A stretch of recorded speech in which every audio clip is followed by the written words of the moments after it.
Hello, my TVC kids. Just getting back from Narnia, coming through my wardrobe, ready to hang out with you guys. We must finish the fruit of the Spirit, right? Are you ready? Hand motions ready? Here we go. Love, joy, peace, patience, patience, patience, kindness, goodness, faithfulness, gentleness, and self-control. We have made it to self-control. I love this lesson because it just helps us do all the other things better, right? If we could have self-control, we can love each other better, right? Can you just really be kind to others if you don't have any self-control?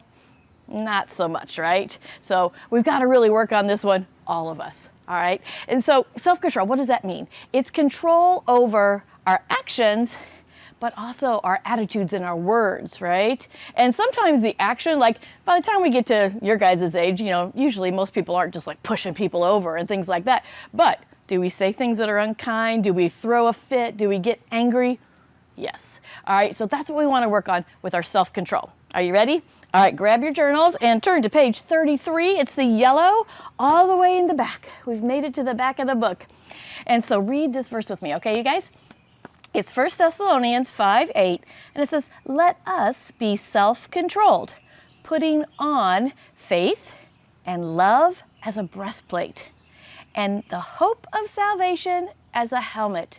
All right, so being self-controlled helps us do that, right? It helps us put on love.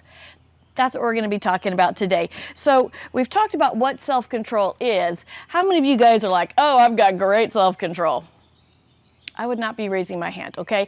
It's hard for all of us. And last week I talked about gentleness, and I showed you guys a little thing about toddlers, right? And I specifically mentioned Isabella and Isaiah. And Isabella was construction, and Isaiah was destruction, and he was a toddler. And I had several moms go, but my toddler isn't gentle at all. Guess what? No toddlers are gentle. That's the whole idea of this, is as little kids, this is not natural. It's not in our sinful nature, does not give forth to gentleness and self-control. That's why we have to learn this. That's why we are working on it now.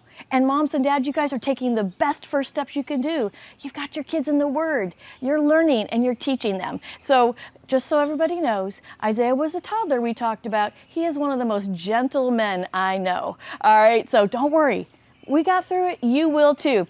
I was thinking about self-control, and I was thinking, where do you see the most lack of self-control? And I think it's kind of a universal idea that when moms take their kids to the grocery store, they just lose all self-control, right? So if you have teeny tinies and you're at the grocery store, or if you don't have any children at all, have you ever witnessed this? Moms, dad, walking down the aisle, usually it's when moms are by themselves or dads are by themselves.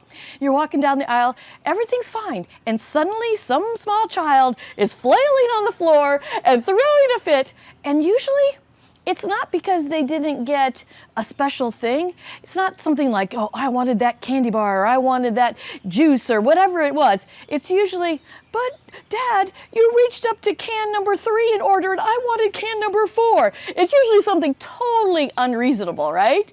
And that's just because little kids haven't learned to use our self-control. We've got to put it on. We've got to learn how to do it. So I thought, just as a little encouragement, because both my kids are grown, perfectly awesome kids, I thought I would show you a moment when they didn't have self-control. Are you ready? So I promise you, no one was hurt in this picture. Everyone was just mad and angry, and something had happened, all right? I remember it being something silly, so my husband, the great daddy that he is, decided that he would just join them in crying and see what happened. So here's the picture of my kids, no self-control, just flipping out, and my sweet husband, what he joined in to do. Guess what happened? When they saw how ridiculous that was, they stopped immediately.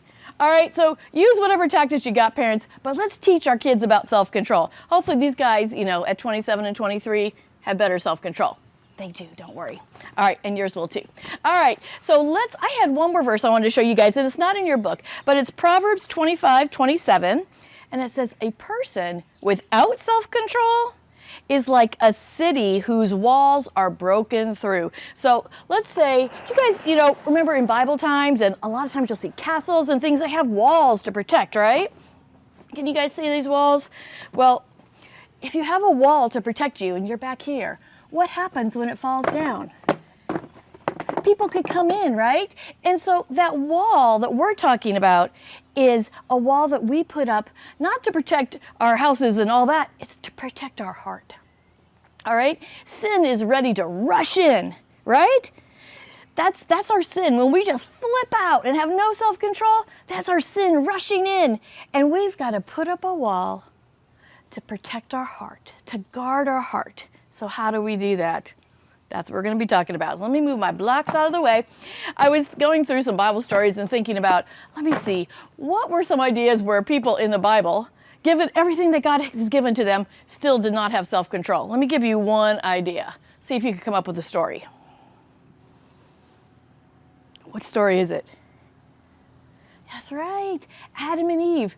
They had this beautiful garden, and God said, just don't eat from that one tree. One tree. All the others have all you want. And they did not have self-control, did they? Because they were selfish. What leads us to not have self-control? Is it being selfish? Is it wanting everything our way? That was one idea. Let's see. What was another one? Oh, let's see. Does this give you an idea? Who wanted the money, when they wanted it, how they wanted it?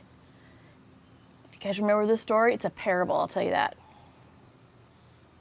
The prodigal son. Do you remember after his dad had worked so hard for all that money, he said, I want my inheritance now. I want my money now. And then what did he do with it? Did he go out and have great self-control and take care of people and be kind and lovely? No, he went out and spent it all. He wasted it all. He had no self-control, and he ended up living with who? Pigs. He ended up living with pigs. Fortunately, God brings about all things for good, and eventually the prodigal son comes home and the father welcomes him back, right? Because we're still learning. God is there for us even when we make terrible mistakes. This was a pretty big mistake. God is there for us, and so even that prodigal son get welcomed back into his home, right? But let's not take those steps. What if he never had to take those steps, all right? What if we could have, I've told the big kids sometimes, what if we had a boring testimony because we didn't have to make giant mistakes with losing our self-control and spending all our parents' money when they work so hard for us, right? All right, so that's another Bible story example.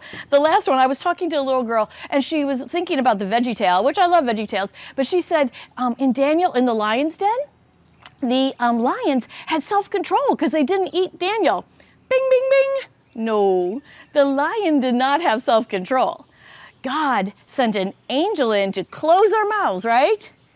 So it made me think, hey, if we're working on self-control and we're struggling, what can we do? What do you think?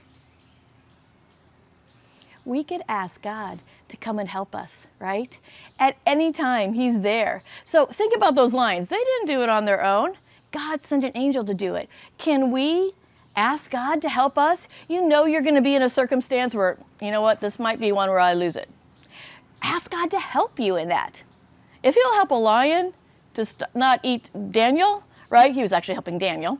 He could help you, and He could help me. All right, so think about it beforehand. Think about, I'm going to ask God to help me in this situation. It's always the answer. Ask God is always the answer. All right. All right, so let's grab our binders again, and we'll turn to page 34. And there's a couple more pages in this, and I want to talk to them. So this first one says, stick to the path, right? And if you see yours, we just have black lines on yours, so I've just colored it the way the instructions say. So on the center line going here, you're going to color it blue. And that is representing the path that God has for you. Oh, it's beautiful. All right, this is the path that God wants you to walk. He's got great things along the way for you, right? But these red lines that jot off to the side, those are the things that take you off the path. All right, so we don't want to go off the path. We want to stick to the path God has for us. And the good thing is, when you're out here, can you come back? Yes, you can. All right, but we want to kind of try to eliminate these red lines. We don't want to be off there doing that so much because those do not put you in a great place for self-control. Those do not help you have self-control. All right, so turn to the next page, and we're going to talk a little bit. It says dress for success. So when you get up in the morning, now, right now, you might be watching us in your pajamas, and that is totally okay. But when you go off to school or you go off to church on a normal day, do you put on clothes? I sure hope so. All right? Do you even sometimes brush your hair or brush your teeth? Yeah, right? You prepare to go out. So that's what I want to think about with self-control. We need to prepare to go out. We need to dress, put on self-control, just like you put on your shirt in the morning.